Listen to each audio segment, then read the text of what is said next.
आज हम जिस भारत की बात करते हैं, जो अन्न के मामले में आत्मनिर्भर है, एक वक्त था जब उसी भारत का किसान भूखे मरने पर मजबूर था। ये कितना बड़ा विरोधाभास है ना? कि जमीन तो सोना उगल रही है, पर उस पर काम करने वाला किसान भूखा है। तो आज हम इसी कहानी की परतें खोलने वाले हैं। तो सवाल यही उठता है कि आजादी से पहले भारत का किसान इतना मजबूर, इतना बेबस था क्यों? और देखिए, ये कहानी सिर्फ खेती किसानी की नहीं है। नहीं, ये कहानी है एक बहुत बड़े शोषण की, और फिर उस शोषण के खिलाफ एक संघर्ष की। एक ऐसा संघर्ष जिसने भारत की आजादी की लड़ाई का रुख ही बदल दिया। तो फिर चलिए पता लगाते हैं कि इस बेबसी की जड़ें आखिर थी कहां। देखिए, सबसे पहली बात तो ये समझनी होगी कि किसानों की जो ये हालत थी ना, वो कोई इत्तेफाक नहीं था, कोई हादसा नहीं था, बल्कि ये एक सोची समझी, बाकायदा बनाई गई व्यवस्था का नतीजा था। एक ऐसा सिस्टम जिसे बहुत सावधानी से सिर्फ एक मकसद के लिए बनाया गया था, ज्यादा से ज्यादा मुनाफा कमाना। और इस बात से कोई फर्क नहीं पड़ता था कि इसकी कीमत किसी को अपनी जान देकर ही क्यों ना चुकानी पड़े। तो इस पूरे शोषण की जो बुनियाद रखी गई, वो साल था 1793। अंग्रेज एक कानून लेकर आए, स्थायी बंदोबस्त, जिसे परमानेंट सेटलमेंट भी कहते हैं। अब इस एक कानून ने क्या किया? इसने रातों रात, जी हां, रातों रात उस किसान को अपनी ही जमीन पर किराएदार बना दिया, जो सदियों से, पीढ़ियों से उसका मालिक हुआ करता था। अब जमीन का मालिक कोई और था, जमींदार, और किसान बस एक बेबस किराएदार बनकर रह गया। जरा इस बदलाव की क्रूरता को समझिए। देखिए, पहले क्या होता था, किसान अपनी फसल का एक हिस्सा लगान के तौर पर दे देता था। फसल अच्छी हुई तो ज्यादा, कम हुई तो कम, सिंपल। लेकिन इस नए कानून के बाद उसे एक फिक्स्ड रकम देनी पड़ती थी, नकद। अब चाहे फसल हो या ना हो, सूखा पड़े या बाढ़ आ जाए, उसे वो पैसा चुकाना ही चुकाना है। मतलब किसान के पास जो थोड़ी बहुत आर्थिक सुरक्षा थी ना, वो पूरी तरह से खत्म कर दी गई। और ये किराया या कहें टैक्स, ये था कितना? आपको जानकर हैरानी होगी कि कई जगहों पर किसानों से उनकी कुल फसल का 40 से 50% तक, मतलब लगभग आधा हिस्सा, टैक्स में ही चला जाता था। जरा सोचिए, साल भर की जो खून पसीने की कमाई है, उसका आधा हिस्सा अगर कोई ले जाए, तो किसान और उसके परिवार के लिए क्या बचेगा? कुछ भी नहीं। तो इससे ब्रिटिश नीति का जो मूल सिद्धांत था, वो साफ हो जाता है। Maximum revenue, minimum welfare. मतलब ज्यादा से ज्यादा पैसा कमाओ और लोगों की भलाई से कोई लेना देना नहीं। उनका मकसद किसानों का भला करना कभी था ही नहीं, बिल्कुल नहीं। उनका सिर्फ एक ही लक्ष्य था, भारत के संसाधनों को जितना हो सके निचोड़ लो। लेकिन कहानी सिर्फ लगान पर ही खत्म नहीं होती। अरे नहीं, ये शोषण तो और भी गहरा था।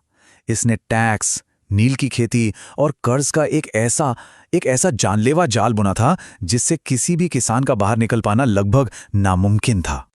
अब हुआ ये कि अंग्रेजों ने टैक्स कैश में, मतलब नकद में मांगना शुरू कर दिया। अब सोचिए, उस जमाने में गांव के एक आम किसान के पास नकद पैसा कहां से आएगा? तो उसे मजबूर किया गया, किस बात के लिए?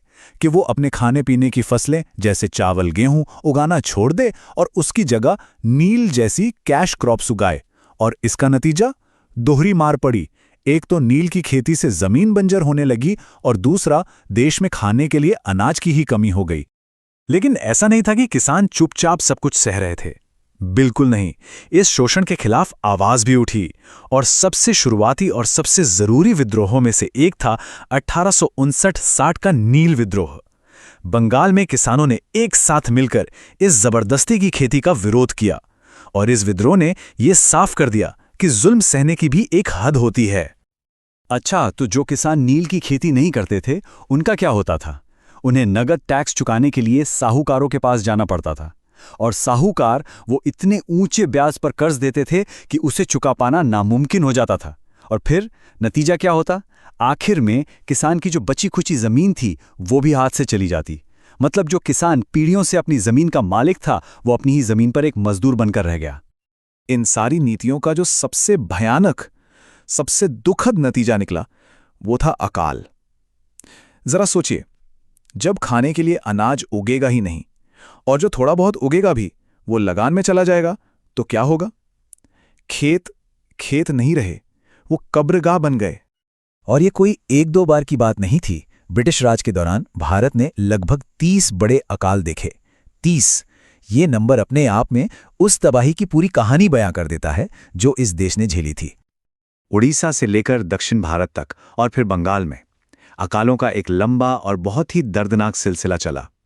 और ये बात समझनी बहुत ज़रूरी है कि ये सिर्फ कुदरती आफतें नहीं थीं, नहीं, ये मैन मेड डिजास्टर्स थे। मतलब इंसानों द्वारा पैदा की गई त्रासदियां थीं जो सीधे सीधे ब्रिटिश नीतियों का नतीजा थीं। और इन सब में सबसे भयानक था 1943 का बंगाल का अकाल। सिर्फ एक अकाल में करीब 30 लाख लोगों की मौत हो गई। 30 लाख, ये सिर्फ एक आंकड़ा नहीं है, ये उन लाखों परिवारों की कहानी है जो भूख की वजह से पूरी तरह तबाह हो गए। लेकिन इतनी निराशा के बीच इसी अंधेरे में उम्मीद की एक चिंगारी भी जली। और ये चिंगारी उठी थी बिहार के चंपारण से। ये वो जगह थी जहां किसानों का संघर्ष पहली बार नेशनल मूवमेंट यानी राष्ट्रीय आंदोलन का एक अटूट हिस्सा बना। ये साल था 1917, जब महात्मा गांधी ने चंपारण सत्याग्रह की कमान संभाली। ये किसानों के हक के लिए पहला बड़ा नॉन वायलेंट मतलब अहिंसक आंदोलन था। गांधी जी ने वहां किसानों को एकजुट किया और उनकी आवाज को, उनकी पीड़ा को पूरे देश के सामने रखा। और बस यहीं से एक बहुत बड़ा टर्निंग पॉइंट आया। पहली बार ऐसा हुआ कि किसान की अपनी आर्थिक लड़ाई को देश की आज़ादी की लड़ाई के तौर पर देखा जाने लगा। अब किसानों को भी ये समझ आने लगा था कि उनकी इस बेबसी का अंत देश की आज़ादी के साथ ही जुड़ा हुआ है। तो जब हम इस पूरी कहानी को देखते हैं तो किसान की एक बिल्कुल नई पहचान हमारे सामने आती है। वो सिर्फ एक अन्नदाता मतलब सिर्फ अनाज उगाने वाला नहीं था। आजादी से पहले का भारतीय किसान सिर्फ एक बेचारा, एक विक्टिम नहीं था। नहीं, वो एक योद्धा था, एक वॉरियर, जो एक जालिम सिस्टम के खिलाफ डटकर खड़ा हुआ। उसका हर एक विरोध, उसका हर एक संघर्ष आजाद भारत की नींव का पत्थर बना। आज हम जिस आजाद भारत में सांस ले रहे हैं वो उसी किसान के अनगिनत संघर्षों का नतीजा है।